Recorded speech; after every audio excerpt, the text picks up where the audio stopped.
چھوٹی کوشش ہو بڑی کوشش ہو، مال سے ہو زبان سے ہو، جیسے بھی کوشش انسان کرے، ہر چھوٹی بڑی کوشش کا نام جہاد ہے۔ چنانچہ آپ قرآن کا مطالعہ کریں، حدیث کا مطالعہ کریں تو پتہ چلے گا کہ بہت ساری جگہوں میں جہاد کا لفظ اسی معنی میں استعمال ہوا۔ فَلَا تُطِعِ الْكَافِرِينَ، کافروں کی بات مت مانیے، کیونکہ کافروں کی بات درست نہیں ہے، اس میں شرک اور کفر ہے، اور اس کافر کی بات کو ختم کیجئے۔ وَجَاهِدْهُمْ بِهِ، اس کو ختم کیجئے قرآن کو عام کر کے، جہادن کبیرہ، بڑی کوشش کے ذریعے سے۔ یہاں پہ اللہ رب العالمین نے جہاد کا لفظ استعمال کیا، اور بِهِ وَجَاهِدْهُمْ بِهِ، ان سے جہاد کیجئے کافروں سے، بِهِ یعنی بالقرآن، قرآن کے ذریعے سے۔ یہاں تو ہتھیار کا ذکر ہی نہیں ہو رہا ہے، یہاں پہ کلیئر ہے بِهِ کا لفظ استعمال کیا گیا، اور مفسرین نے کہا کہ بِهِ کا مطلب قرآن۔ تو قرآن سے جہاد کرے گا تو کسی کی مارکاٹ کرے گا کہ مضبوطی کے ساتھ انسان اپنی بات کو رکھے گا، تو جہاد کا لفظ استعمال ہوا، لیکن یہاں پہ قرآن کے ذریعے سے جہاد کی بات کہی گئی، اور اس کا مطلب یہ ہوا کہ قرآن کے ذریعے سے اپنی بات کو ثابت کیجئے اور کافر کو دبا دیجئے، ان کے کفر اور شرک کو مٹائیے۔ اسی طریقے سے اللہ رب العالمین نے قرآن میں کہا، یا ایھا النبی جاہد الکفار والمنافقین، اے نبی کافروں سے جہاد کیجئے، منافقین سے جہاد کیجئے۔ نبی کو حکم ہوا ہے کافروں سے جہاد کرنے کا، منافقین سے جہاد کرنے کا، تو ہمارا ایمان کیا ہے بھائی؟ نبی نے کافروں سے جہاد کیا، منافقین سے جہاد کیا کہ نہیں کیا؟ یقیناً کیا۔ اللہ کی بات نبی نہ مانے، ایسا کیسے ہو سکتا ہے؟ اللہ نے حکم دیا نبی کو، ہم لوگ تو کمزور ایمان والے نہیں مانتے، لیکن نبی نے ہر بات کو مانا اور کر کے دکھایا۔ تو کافروں سے بھی جہاد کیا، منافقین سے بھی جہاد کیا، لیکن کیا تاریخ میں کوئی مثال آپ دے پائیں گے کہ کسی منافق کے ساتھ اللہ کے نبی نے جہاد کیا ہے؟ منافقین تو مسلمانوں کے ٹیم میں شامل تھے، اللہ کے نبی صلی اللہ علیہ وسلم کو تعین کے ساتھ معلوم تھا کہ فلاں فلاں فلاں فلاں منافق ہے۔ صحابہ کرام رضوان اللہ علیہم اجمعین جوش میں آ جاتے تھے کہ ان کے خلاف کارروائی ہو، لیکن اللہ کے رسول صلی اللہ علیہ وسلم کیا کہتے تھے کہ بظاہر یہ مسلمان ہیں، دنیا کی نگاہ میں یہ مسلمان ہیں، اور اگر ہم ان کے خلاف کارروائی کریں گے تو دنیا کیا کہے گی کہ محمد صلی اللہ علیہ وسلم اپنے آدمی کو مارتے ہیں۔ تو پھر یہ جہاد کا کیا مطلب ہے؟ یہاں کافروں سے جہاد کیجئے، منافقین سے جہاد کیجئے، اور اللہ کے رسول صلی اللہ علیہ وسلم نے دونوں سے جہاد کیا، لیکن ہم دیکھتے ہیں کہ تاریخ میں منافقین سے ہتھیار کے ذریعے سے جہاد کہیں موجود نہیں ہے، بلکہ صحابہ کرام نے اگر کارروائی کی بات کہی تو اللہ کے رسول صلی اللہ علیہ وسلم نے انہیں چپ کر دیا، خاموش کرا دیا۔ تو وہاں پہ یہ ہتھیار اٹھا کر کے جہاد والا معنی ہی نہیں، ان کا مقابلہ کیجئے دلائل کی روشنی میں، اور ان کے فتنوں کو دبانے کے لیے ہمیشہ تیار رہیے۔ یہ مقصد ہے کہ وہ مختلف قسم کے فتنوں کو پروان چڑھانے کی کوشش کرتے ہیں، تو اے نبی کافروں کے خلاف بھی آپ چوکنا رہیے، اور منافقین کے فتنوں کے اوپر بھی نظر رکھیے، اور ہر طریقے سے اس کا دفاع کیجئے، ہتھیار اٹھا کر کے نہیں، وہ پنپنے نہ پائے۔ اسی طریقے سے اللہ رب العالمین نے قرآن میں بیان فرمایا کہ والذین جاہدوا فینا لنہدینہم سبلنا، جو لوگ ہمارے سلسلے میں جہاد کریں گے ہم اس کے لیے راستے کھول دیں گے۔ مفسرین نے لکھا ہے کہ یہاں پہ جہاد کا مطلب کیا ہے؟ عبادات، علم کے مطابق عمل کرنا۔ تو جو اللہ رب العالمین کہ فرامین کو اپنا لے گا تو اس کے سامنے حقیقت کھل کے سامنے آ جائے گی، وہ گمراہ نہیں ہوگا، اکیلا نہیں ہوگا، یہ مطلب اس میں۔ تو بہت ساری آیتیں قرآن میں ایسی ہیں کہ جس میں جہاد کا لفظ تو استعمال ہوا لیکن اس عام معنی کے لیے استعمال ہوا۔ اب ایک آدمی جو جانتا نہیں ہے وہ سمجھتا ہے کہ بھئی ہر جگہ خالی تلوار اٹھانے کی بات اسلام کہتا ہے، ایسا نہیں۔ پیارا رسول صلی اللہ علیہ وسلم کے کچھ فرامین کو بھی آپ سن لیں۔ ایک آدمی اللہ کے نبی صلی اللہ علیہ وسلم کی خدمت میں آ کر کے کہتا ہے کہ اللہ کے رسول صلی اللہ علیہ وسلم مجاہد، میں جہاد کروں گا۔ تو اللہ کے رسول صلی اللہ علیہ وسلم پوچھتے ہیں اللہ کا ابوان، کیا تمہارے ماں باپ ہیں؟ تو وہ کہتا ہے کہ ہاں ہیں۔ تو اللہ کے رسول صلی اللہ علیہ وسلم کہتے ہیں کہ ففیہما فجاہد، ماں باپ میں جہاد کرو۔ تمہارے ماں باپ ہیں تو ماں باپ میں جہاد کرو، تو ماں باپ کو تلوار اٹھا کر کے مار دیں گے وہ۔ اگر یہی تصویر جو ہمارے دماغ میں بیٹھ گئی ہے وہی تصویر اصلی ہو تب تو پھر یہی ہو جائے گا کہ ماں باپ کو جا کر کے تلوار اٹھا کے مار دو۔ تو ففیہما فجاہد کا مطلب ماں باپ کی خدمت کرو، ماں باپ کی خدمت کرو، یہ مطلب ان کا خیال رکھو، ان کی دیکھ ریکھ کرو، اس میں کوشش کرو۔ جو خاص معنی ہے اللہ کے راستے میں ہتھیار اٹھا کے نکلنا، اس کے لیے مت نکلو تم۔ تمہارے گھر میں ہی ثواب حاصل کرنے کا سامان موجود ہے، ماں باپ، ان کی خدمت کرو۔ تو یہ بھی دین کا ایک حصہ ہے، ماں باپ کی خدمت کرنا، اس لیے اسی عام معنی میں اس کا استعمال ہوا۔ اللہ کے رسول صلی اللہ علیہ وسلم فرماتے ہیں جاہد المشرکین، مشرکوں سے جہاد کرو، بِأَمْوَالِكُمْ، مال سے بھی، وَأَنفُسِكُمْ، اور جان سے بھی، وَأَلْسِنَتِكُمْ، اور زبان سے بھی۔ یہ زبان سے مشرکوں سے جہاد کیسے کرو گے بھائی؟ اس کا مطلب کیا ہوا کہ جہاد کا مطلب تلوار اٹھانا نہیں، اس میں بھی زبان کا لفظ استعمال کر کے اللہ کے رسول صلی اللہ علیہ وسلم نے یہ کہہ دیا کہ کوئی بھی کوشش دین کی سربلندی کے لیے کی جائے وہ جہاد ہے۔ اسی طریقے سے ایک اور حدیث سماعت فرمایا، اللہ کے نبی صلی اللہ علیہ وسلم فرماتے ہیں کہ ما من نبی بعثہ اللہ، کسی بھی نبی کو اللہ نے بھیجا، فی امت قبلی، مجھ سے پہلے کسی بھی امت میں، الا کان لہ من امتہ حواریون و اصحاب، تو اس کی امت میں کچھ ان کے خاص ساتھی ہوا کرتے تھے جن کو حواری کہیں یا صحابہ کہیں، اصحاب کہیں، یاخذون بسنتی، تو اپنے نبی کی بات کو بالکل مضبوطی سے پکڑ لیتے تھے، وہ اس پہ عمل پیرا ہوتے تھے، وَيَقْتَدُونَ بِأَمْرِهِ، نبی کے حکم کو بجا لاتے تھے۔ لیکن اس کے بعد پھر کیا ہوتا؟ ثُمَّ إِنَّهَا تَخْلُفُ مِن بَعْدِهِمْ خَلُوفٌ، ان خاص لوگوں کے گزرنے کے بعد، حواری اور اصحاب کے گزرنے کے بعد، ان کے نالائق اولاد دنیا میں آتی تو وہ الٹا کرنے لگتی۔ یقولون ما لا یفعلون، کہنے کو سب کچھ کہتے تھے وہ، لیکن عمل نہیں کرتے تھے خود۔ اور وَيَفْعَلُونَ مَا لَا يُؤْمَرُونَ، اور ناجائز اور حرام کام کو کیا کرتے تھے؟ جس کا حکم نہیں ہوتا تو وہی کرنے لگتے تھے۔ تو وہ سب نالائق اولاد ان کی دنیا میں آئی۔ تو اس کا اشارہ تھا کہ میری امت میں بھی ایسے لوگ ہوں گے، میری امت میں بھی ایسے لوگ پیدا ہوں گے بعد میں، جو بظاہر مسلمان ہوں گے لیکن عملی طور پر ان کے اندر بڑی خرابیاں آ جائیں گی۔ فَمَنْ جَاهَدَهُمْ بِيَدِهِ فَهُوَ مُؤْمِنٌ، تو وہ ان سے جو جہاد کرے گا ان سے ہاتھ سے، وہ مومن ہوگا۔ وَمَنْ جَاهَدَهُمْ بِلِسَانِهِ فَهُوَ مُؤْمِنٌ، جو زبان سے ان سے جہاد کرے گا وہ مومن ہوگا۔ وَمَنْ جَاهَدَهُمْ بِقَلْبِهِ فَهُوَ مُؤْمِنٌ، جو دل سے ان سے جہاد کرے گا وہ بھی مومن ہوگا۔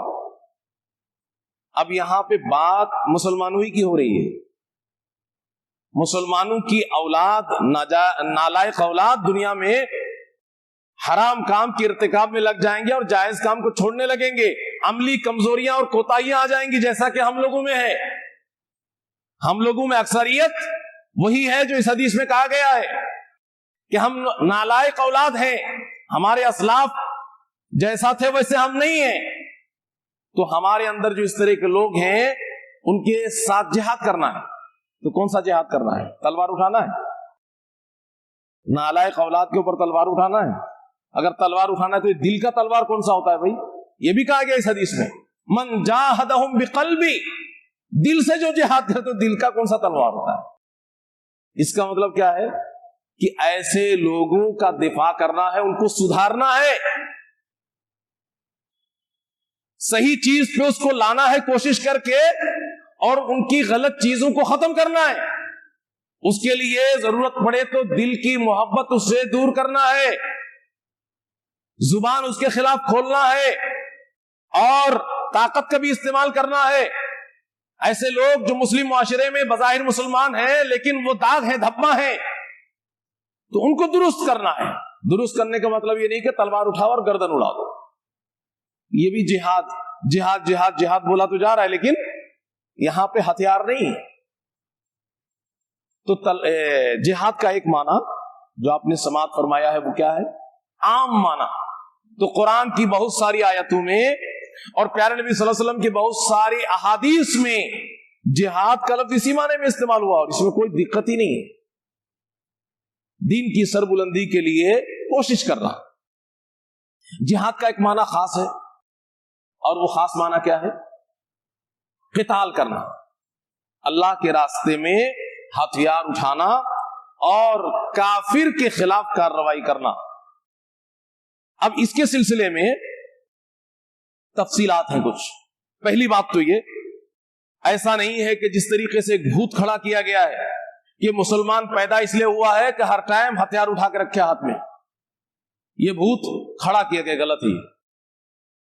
یہ جو جہاد ہے، ہتھیار اٹھا لینا ہاتھ میں کافر کے خلاف، تو سب سے پہلی بات یہ عام حالات میں فرض کفایہ ہے۔ فرض کفایہ کا مطلب بعض مسلمان اس کام میں لگے ہوئے ہیں، جیسے مجاہدین کی پوری ایک ٹیم ہے، تو باقی دنیا کے سارے مسلمان اس سے بری ہیں، اللہ کے یہاں ان کی پکڑ نہیں ہے عام حالات میں۔ تین حالتیں ایسی ہیں کہ فرض عین ہو جاتا ہے جہاد۔ وہ تین حالتیں کیا ہیں؟ کافروں کے لشکر کا سامنا ہو جائے، اور جہاں پہ سامنا ہو وہاں جتنے بھی مسلمان ہوں گے، چاہے مسلمان لشکر میں ہوں چاہے عام لوگ، ان سب کے اوپر جہاد فرض ہوگا۔ کافر کے لشکر کا سامنا ہو جائے، وہاں سے آپ ہٹ نہیں سکتے، بھاگ نہیں سکتے۔ یا ایھا الذین آمنوا اذا لقیتم الذین کفروا اذا لقیتم فئۃ فاثبتوا، جب کسی لشکر اور گروہ کا سامنا ہو جائے مومنوں تو تم ٹھہر جاؤ، بھاگو نہیں، فاثبتوا، ٹھہر جاؤ، مقابلے کے لیے تیار ہو جاؤ۔ اور ایسی جگہ سے کوئی بھاگے تو وہ بہت بڑا گناہ ہے۔ یا ایھا الذین آمنوا اذا لقیتم الذین کفروا زحفا فلا تولوهم الادبار، کافروں کے کسی لشکر کا سامنا ہو جائے تو پیٹ دکھا کے بھاگ نہیں سکتا مسلمان، مقابلہ کرنا فرض ہو جاتا ہے ہر شخص پر جو وہاں پہ موجود ہے۔ اور اگر کوئی بھاگے گا تو پیارے نبی جناب محمد صلی اللہ علیہ وسلم نے 7 ہلاک کرنے والے گناہوں میں اس کو شمار کیا ہے۔ 7 ہلاک کرنے والے بڑے گناہوں میں دشمن کا، کافروں کے لشکر کا سامنا ہونے کے بعد بھاگنے کو بھی شمار کیا گیا۔ اسی طریقے سے دوسرا جو اسی کا ایک حصہ ہے کہہ سکتے ہیں آپ، کہ کفار مسلمان کے کسی گاؤں، بستی، شہر میں حملہ کر دیں، تب اس شہر کے، بستی کے ہر ایک مسلمان کے اوپر جہاد فرض ہو جائے گا، یہ فرض عین ہو جائے گا، کوئی بھی اس میں پیچھے نہیں رہ سکتا۔ اور تیسری شکل، خلیفہ یا امام، حاکم وقت، لوگوں کو جہاد کے لیے اعلان کر کے بلائیں کہ چلو جہاد کے لیے نکلنا ہے، تو جہاں تک کے لوگوں کے لیے ان کا اعلان ہوگا ان سب کے اوپر جہاد ہر ایک شخص کے اوپر فرض ہو جائے گا۔ باقی ان 3 صورتوں کے علاوہ باقی حالات میں جہاد فرض کفایہ ہے، کچھ مسلمان مجاہدین اس کام کو انجام دیتے رہیں گے اور دیگر مسلمان اس سے بری رہیں گے، اللہ کے یہاں کوئی پکڑ نہیں۔ اب ایسا نہیں ہے کہ جہاد جو اسلام نے یہ جو خاص معنی میں اسلام نے جہاد دیا ہے تو وہ ہر ٹائم لڑنے ہی کا نام ہے. اس کے مراحل پہ آپ غور کریں اور یہ قیامت تک اس کے مراحل رہیں گے. 4 مراحل ہیں جو نبی کریم صلی اللہ علیہ وسلم کے زمانے میں دیکھنے کو ملے. پہلا مرحلہ کیا ہے؟ جہاد سے رکے رہنا. اگر حالات سازگار نہیں ہیں تو ایسی صورت میں جہاد سے رکنا بھی ضروری ہے. جیسا کہ اللہ کے نبی صلی اللہ علیہ وسلم کی مدت نبوت و رسالت کو آپ دیکھیں گے تو اس میں زیادہ حصہ یہی گزرا ہے. زیادہ حصہ یہی گزرا ہے مکے کی زندگی کی پوری زندگی کہ اس میں جہاد اسلام نے فرض ہی نہیں کیا، بلکہ اس کی اجازت بھی نہیں دی گئی. فرض تو بات کی بات ہے، پہلے اجازت بھی نہیں دی گئی کہ جہاد آپ کر سکتے ہیں، بلکہ جہاد سے روک دیا گیا کہ نہیں ابھی صبر کرو. مسلمان کے اوپر ظلم و ستم کے پہاڑ توڑے جا رہے تھے اور مسلمان لڑنا چاہتے تھے، لیکن اللہ رب العالمین نے روک رکھا تھا کہ نہیں آپ لڑ نہیں سکتے، ہتھیار نہیں اٹھا سکتے. تو پہلا مرحلہ جہاد کا کیا تھا؟ جہاد سے رکے رہنا. دوسرا مرحلہ صرف اجازت دی گئی کہ ہاں لڑ سکتے ہو، لیکن حکم نہیں دیا گیا کہ نہیں لڑو. تم لوگوں کا من کرتا ہے اب لڑ سکتے ہو، نہیں لڑو گے تب بھی کوئی اللہ کے یہاں پکڑ نہیں ہے. قرآن میں اللہ نے اس کو ذکر کیا کہ اب لڑ سکتے ہو، اجازت ملی، حکم نہیں دیا گیا. تیسرا مرحلہ حکم ہوا کہ لڑو، لیکن وہ بھی لمیٹڈ. جو تم سے لڑنے کے لیے آ رہے ہیں اسی سے لڑو، اور جو تم سے لڑنے کے لیے نہیں آ رہے ان سے مت لڑو. تیسرا مرحلہ جو تمہارے خلاف ہتھیار اٹھا رہے ہیں اس کے خلاف تم کھڑے ہو جاؤ، اور جو تمہارے خلاف کچھ کر نہیں رہے ہیں ان کو تم کچھ نہیں کہو گے. اور چوتھا اور آخری مرحلہ یہ تھا کہ ہر اس کافر کے خلاف اب اٹھ کھڑے ہو جو کفر کو پھیلا رہا ہے، جو اللہ کے دین کے راستے میں رکاوٹ بن رہا ہے. یہ آخری مرحلہ تھا، اور یہ قیامت تک ائمہ اسلام کا ماننا یہ ہے، علماء دین کا ماننا یہ کہ قیامت تک یہ چاروں مرحلے موجود ہیں، کوئی منسوخ نہیں ہوا ہے. کسی بھی جگہ مسلمانوں کی حالت اگر کمزور ہے تو وہ جہاد سے رکے رہیں گے. چنانچہ آگے آپ اس کے اصول و ضوابط میں دیکھیں گے کہ جو جہاد اسلام نے کرنے کے لیے کہا بھی ہے تو اس کے اصول اور ضوابط کتنے مضبوط ہیں. اور دنیا جو آج جہاد کر رہی ہے، ہر ملک اپنے اپنے سرحد کے لیے اور جو بھی کہہ لیجئے جہاد میں لگی ہوئی، دنیا کا ہر ملک لگا ہوا ہے. اسلام کے جو اصول اور ضابطے ہیں اتنا صاف ستھرا اور پاکیزہ، اور اس پر عمل کسی بھی ملک میں نہیں کیا جا رہا ہے. نبی کریم صلی اللہ علیہ وسلم اور صحابہ کرام رضوان اللہ علیہم اجمعین نے ان اصول و ضوابط کی جو پابندی کی ہے، دنیا حیران اور پریشان ہے کہ جہاد کے میدان میں بھی کیا انسان اتنی پابندی کر سکتا ہے؟ لیکن مسلمانوں نے کر کے دکھایا. اور بعد میں اگر اس کی خلاف ورزی کی گئی اصول و ضوابط کی تو وہ انسان اسلام کے معاملات میں کمزور تھا، بظاہر مسلمان تھا، اس وجہ سے اس نے خلاف ورزی کی ہے. اسلام نے اس کی اجازت نہیں دی. جہاد کرنے کے لیے اسلام نے اصول اور ضابطے مقرر کیے.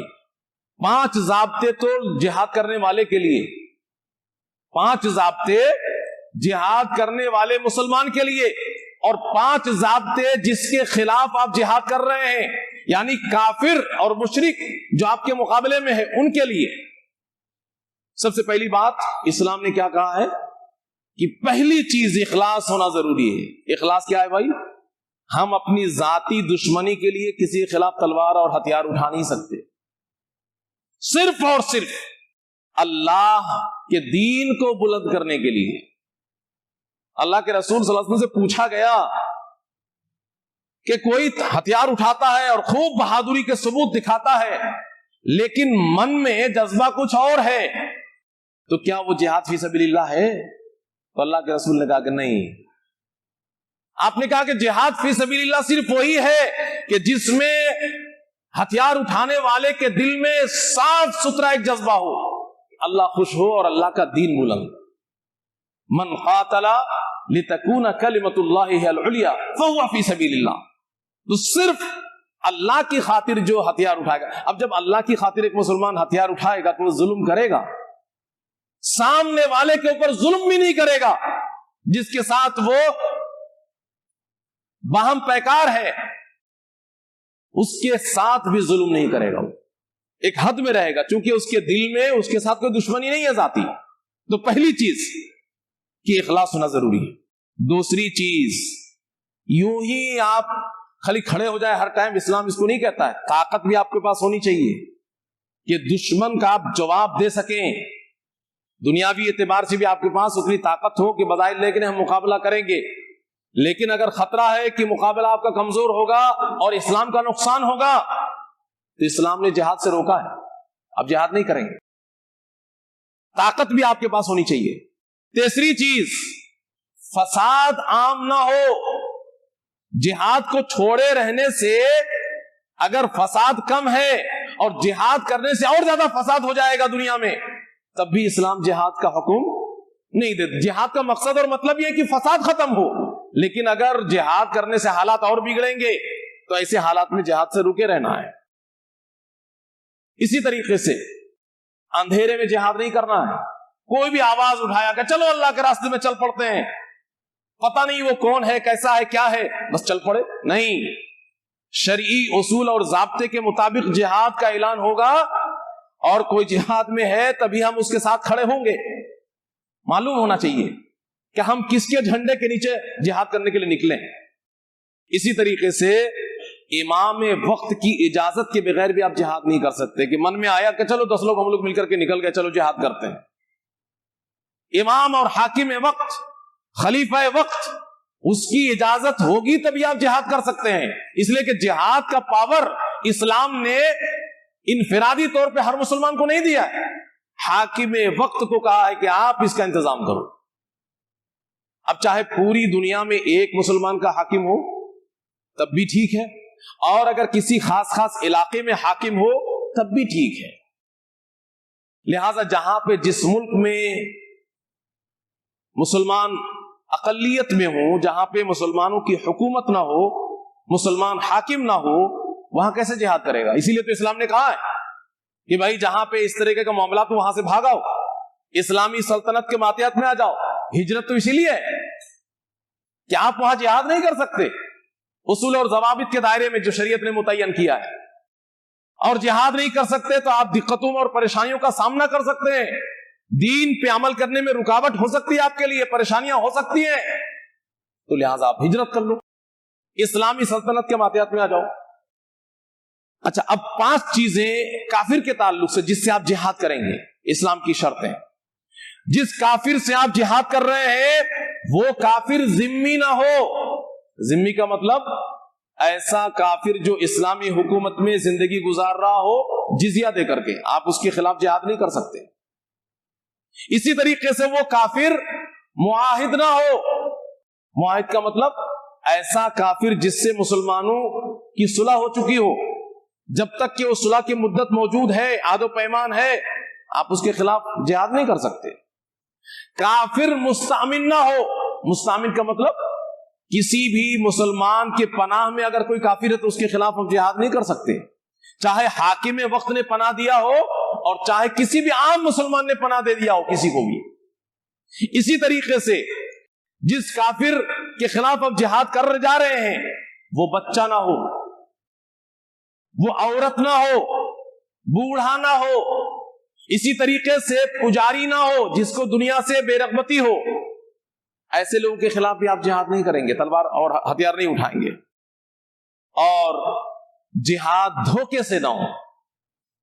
جن کے خلاف آپ جہاد کریں گے دھوکہ سے اسلام جہاد کی اجازت نہیں دیتا, چپکے سے حملہ کر دیں گے. علل اعلان جہاد ہوتا ہے اسلام میں, یہ اصول اور ضابطے ہیں. اعلان کے ساتھ جہاد ہوگا. پہلے تو طریقہ یہ ہوگا کہ آپ اس کو اسلام کی دعوت دیں گے, اگر اسلام کی دعوت قبول کر لیتا ہے تو ٹھیک ہے, نہیں تو اس کو جزیہ کی بات کریں گے کہ میں آپ ہمارے ماتحت میں رہو ٹیکس دے کر کے. اگر اس کے لیے بھی تیار ہو جاتا پھر جہاد نہیں کریں گے. لیکن ان سب کا انکار کر دے گا تب یہ کہ چلو پھر ہمارا تمہارا فیصلہ اب میدان میں ہوگا. اعلان کے ساتھ جہاد ہوگا. یہ چپکے سے جا کر کے بم پھوڑ دینا, یہ ساری چیزیں جہاد سے دور کی چیز. وقت ختم ہو رہا ہے اور ایک چیز اور بیان کر کے ہم اپنی بات کو سمیٹیں گے. یہ تو کچھ اصول ضابطے ہوئے جہاد کے. مقصد کیا ہے جہاد کا؟ ایک بڑی بات تو آپ کے سامنے آ گئی ہے کہ اللہ کا کلمہ بلند ہو، لیکن اس کو تھوڑا سا کھول دیا جائے تو یہ ہوگا پہلا کہ فتنے کا خاتمہ ہو. اسلام جہاد کو کیوں لاگو کیا ہے؟ فتنہ کا خاتمہ. وَقَاتِلُوهُمْ حَتَّى لَا تَكُونَ فِتْنَةٌ، ان سے جہاد کرو، قتال کرو یہاں تک کہ فتنہ ختم ہو جائے. وَيَكُونَ الدِّينُ لِلَّهِ، اور دین اللہ کے لیے ہو جائے. اس کا کیا مطلب ہے فتنہ کا خاتمہ؟ حضرت ابن عمر، عبداللہ بن عمر سے پوچھا گیا کہ بھائی اللہ نے قرآن میں کہا ہے کہ فتنہ ختم نہ ہو جائے تب تک جہاد کرو، آپ کیوں جہاد نہیں کر رہے ہیں؟ آپ حضرت ابن عمر نے کیا کہا کہ یہ جو بات تھی فتنہ والی، یہ اللہ کے رسول صلی اللہ علیہ وسلم کے زمانے میں تھی کہ مسلمان کمزور ہونے کی بنیاد پر آزمائش میں ڈالے جاتے تھے. فتنہ کا مطلب آزمائش، کہ ہمارا دشمن کہیں پہ کسی مسلمان کو پکڑ کے مار ڈالتا یا اسے سخت اذیت دیتا جس کی وجہ سے اس کا ایمان خطرے میں رہتا تھا. یہ فتنہ تھا. لیکن اللہ کی مدد ہوئی اور اب اسلام غالب ہو گیا ہے. اب وہ فتنہ نہیں رہا، ختم ہو گیا. تو فتنے سے مراد کفر کا خطرہ جہاں پہ بنا رہے وہ فتنہ ہے. تو پہلی بات، اسلام نے جہاد کو کیوں لاگو کیا؟ مقصد کیا ہے؟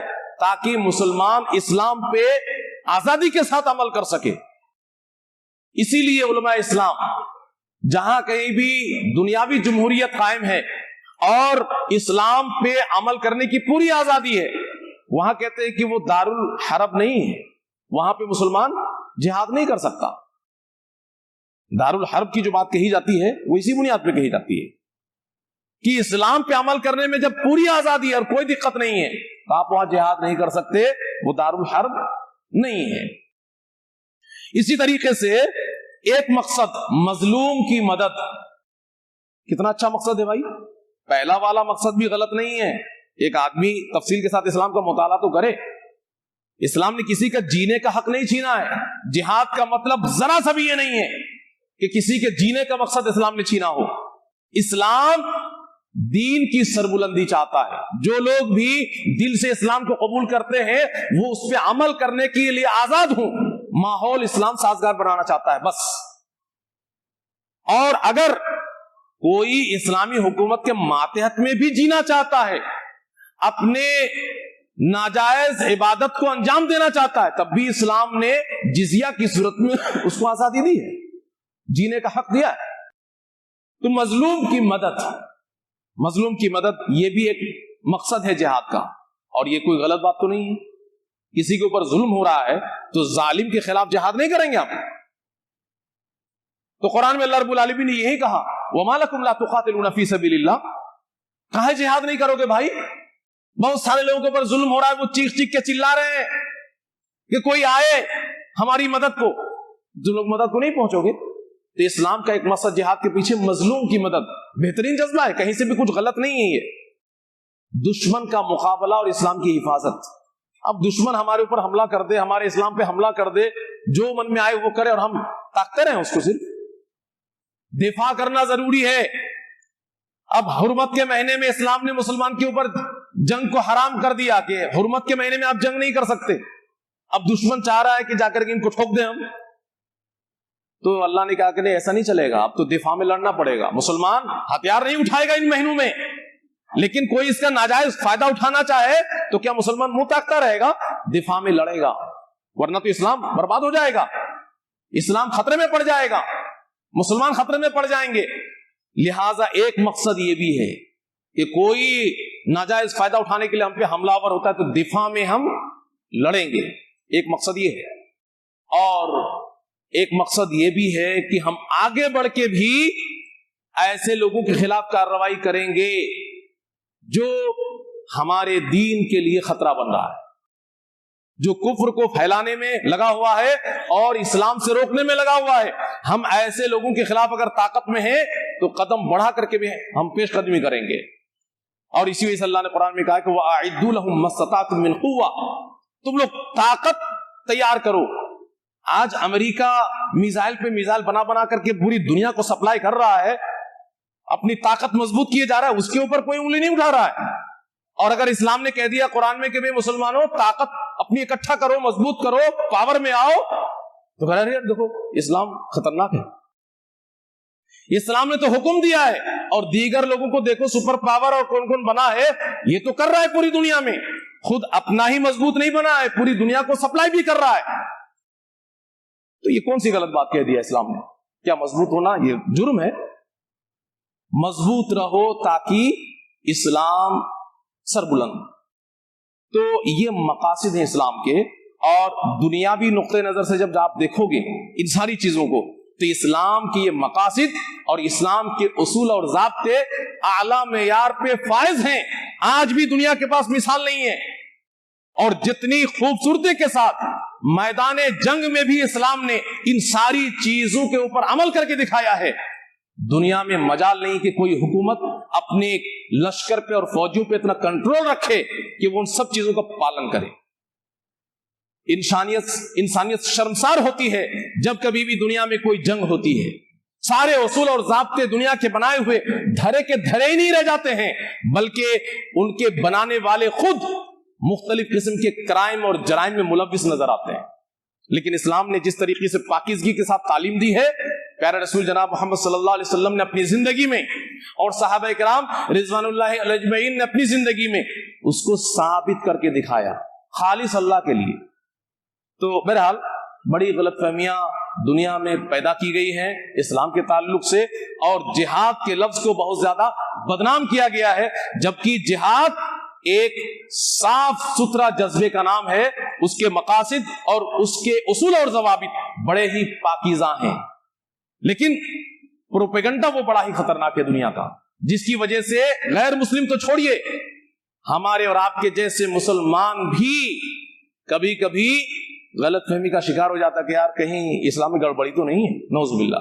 بہرحال ہماری آپ کی ذمہ داری ہے کہ ہم اسلام کو قریب سے دیکھنے کی کوشش کریں, اس کو پڑھنے کی کوشش کریں, سمجھنے کی کوشش کریں, تاکہ خود ہمارا دل صاف ہو اور ہم کسی غیر مسلم بھائی کو اسلام کی اتنی صاف ستھری تصویر کو بتا سکیں. ویڈیو اچھی لگی ہو تو اسے لائک کریں, دوسروں کے ساتھ شیئر کریں. نیچے والی ویڈیو کو بھی دیکھیں. اگر آپ نے ہمارے چینل کو سبسکرائب نہ کیا ہو تو اسے سبسکرائب کریں. أَوَلَمْ يَرَوْا إِلَى الطَّيْرِ فَوْقَهُمْ صَافَّاتٍ